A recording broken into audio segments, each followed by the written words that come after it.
Security threats are everywhere. But with Xfinity XFi, you're notified of threats to your in-home Wi-Fi network, so all your connected devices are protected. That's simple, easy, awesome. Switch to Xfinity today and get a great offer. You'll get fast speeds and the best in-home Wi-Fi experience with Xfinity XFi. Plus, ask about enhanced security for safer browsing and more. Go to Xfinity.com, call 1-800-XFINITY, or visit an Xfinity store to switch today. Restrictions apply. Hello and welcome in to the Week 8 edition of the Consistently Cashin podcast, a proud member of the Full-Time Fantasy Podcast Network. And of course, the article that goes along with this podcast can be viewed over at BigGuyFantasySports.com. Promo code CC2019. Once again, that is CC, like Colby Conway or Consistently Cashin. CC 2019, 2019, CC2019 for $5 off your VIP subscription over at BigGuyFantasySports.com. And that VIP package, folks, I'm telling you what, it's worth it. That's where you get all of this Consistently Cashin stuff, like the article, you get the prop bet content, you get the consistency content, you get the clutch reports, the prop bet consistency tool. You get it all. That's all I can say, is you get it all. And you save $5 off with promo code CC2019. Usually I have Ron Rigney here with me, but due to some scheduling conflicts, he won't be here to do the podcast this week. Some work stuff going on, and then I am leaving in a few hours. It's Friday night here. I record this. I'll be leaving around midnight to make an 8-hour drive, so I will be driving through the night. So tomorrow morning, I will be sleeping before I go to a wedding. We wanted to get this podcast out to you, so we thought, a podcast with just me talking is better than no podcast at all. So this will be about 15 or so minutes. I'll go ahead and hammer all of the content that Ron and I normally talk about here when we go ahead and do the Consistently Cashin podcast. I'll talk about games I'm targeting and avoiding, my favorite high-priced guy, mid-priced guy, and low-priced guy of the week. We'll talk about a building block, a guy that I just can't seem to quit this week. He just makes it in all of my lineups. And then, of course, everyone's favorite segment, the bold prediction. So we will get into that here as we go along. But like I said, we're going to start with the games that we are targeting. And by we, I mean me.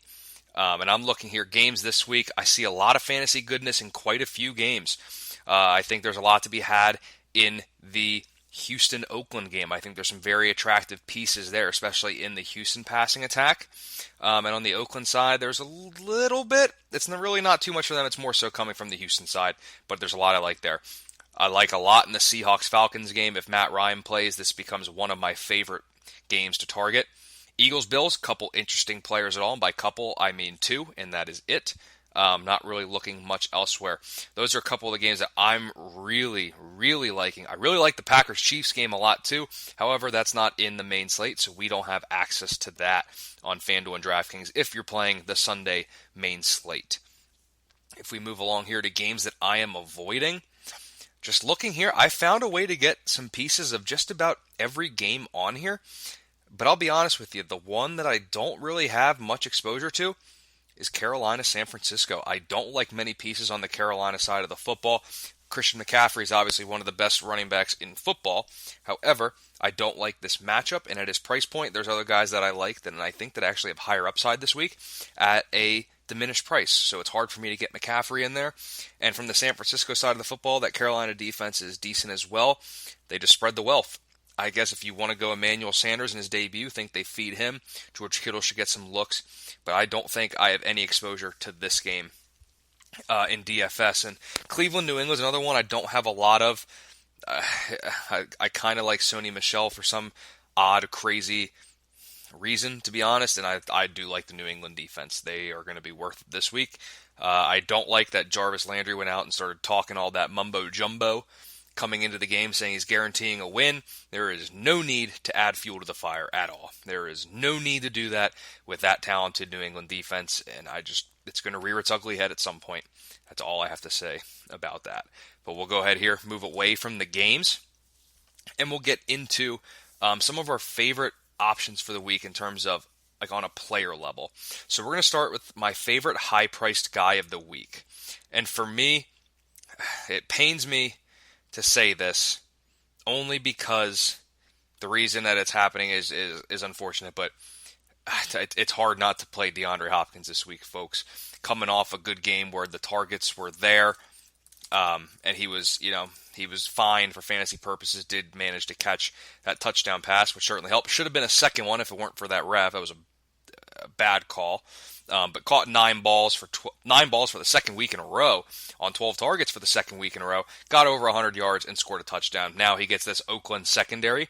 He'll probably square up a lot with Darryl Worley, and Hopkins is more talented. The injury to Will Fuller prompts more targets to come Hopkins' way. He's already seeing a bunch. He's seen at least 7 targets in every game this season. And while he's been down, statistically, here, especially weeks 2 through 6, he was very quiet for the most part. He's back. It's his offense. They're going to continue to throw it to him. And simply put, with Oakland trading away Gary and Conley, that's another less talented corner that's going to be on the field more. Trayvon Mullen should play a lot more, so Kenny Stills is viable as well. But especially at that elite option, I find it very hard not to have DeAndre Hopkins in the majority of my Week 8 lineups. I'll go to my mid-price play of the week, and this one's interesting, but I think there's merit to it. And I liked it even with Keenan Allen healthy, but now he popped up late in the week with an injured hamstring, and he is going to he could be inactive. Let's start with that. He could be inactive, but if he does play, he will likely be limited. His reps will be diminished, and it won't be a full 100% healthy Keenan Allen. So I really like Austin Eckler. He's given up some carries to Melvin Gordon, but Eckler continues to be pivotal in the LA passing attack. Looking at his numbers here, especially in the last 2 weeks since Melvin Gordon, or the last 3 weeks since Melvin Gordon's really been out there. Sure, the carries have dropped to 3, 5, and 5 respectively, but look at the receptions: 15 on 16 targets, 3 out of 4, and 7 of 8. And last week, 118 yards and a touchdown. He's only going to see more work. Keenan Allen's not out there. Since Melvin Gordon's come back, he hasn't played more than 66% of the snaps in any of those 3 games. This week, I imagine that number is into the 70s. With Keenan Allen out there, they're going to need another viable pass catcher. Austin Eckler can do that. And that Chicago defense is good, don't get me wrong. However, they have allowed the 4th most receptions to running backs this season.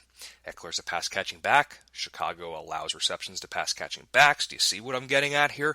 There is an output for Eckler to reach 15 or 16 plus fantasy points this week. On both FanDuel and DraftKings, I very well believe that he can do that. We'll go to my favorite low-priced play of the week. I want to go back on John Brown. However, his price, I'm going to say it's a little high to be included in the low category. So I'll go to the tight end position. I really want to play Austin Hooper if Matt Ryan is out there. I know Matt Schaub is the backup, so I would not be playing Austin Hooper. I kind of like Jonnu Smith in Tennessee. Delaney Walker is ruled out. Ryan Tannehill is going to want to use the tight end. Jonnu Smith does allow us some salary flexibility, and he's going up against a Tampa Bay defense that has been susceptible in the air this season. They've been good against the run. I think Derrick Henry gets bottled up, so they're going to have to throw it, and every ball can't go to Adam Humphries, Corey Davis, and A.J. Brown. Jonnu Smith's going to get his. Hopefully we can get that touchdown to really reward those who are taking the risk in playing Jonnu Smith in Week 8. Come down here to the next part of the podcast. We get to the building block, the guy that I can't quit. He just finds his way in each of my lineups this week. I'll go back to my favorite play of the week. It's DeAndre Hopkins. He's going to be in there. I'm paying up for him. I think this is the week. Oakland's been decent against the run. Carlos Hyde and Duke Johnson might not have a lot of, room in the running game, especially with Titus Howard being injured for the Houston offensive line. So Roderick Johnson's going to slide in there, who's decent in his own right. But Houston might struggle to run the ball. They might just drop back and say, you know what, Deshaun, air it out, go win us a football game. And he certainly can do that. If they do that, if Oakland can keep it close and Houston keeps throwing with the recently aggressive Bill O'Brien, Watson could throw for 300, 350 yards. And if he gets to 300 or 350, you better believe Hopkins is going to be chilling in that 120 to 150 range, if not more. Kenny Stills can get downfield. Hopkins runs a lot of short and intermediate routes because he's so good there, but he can get past defenders. Don't let him fool you. And when he gets the football in his hands, he can make a guy miss or two. So I think DeAndre Hopkins is a slam dunk for this week. He's going to be in my lineups. But now I'll go ahead for everyone's favorite segment, and of course we save it for the end. That way you stick around and you keep listening.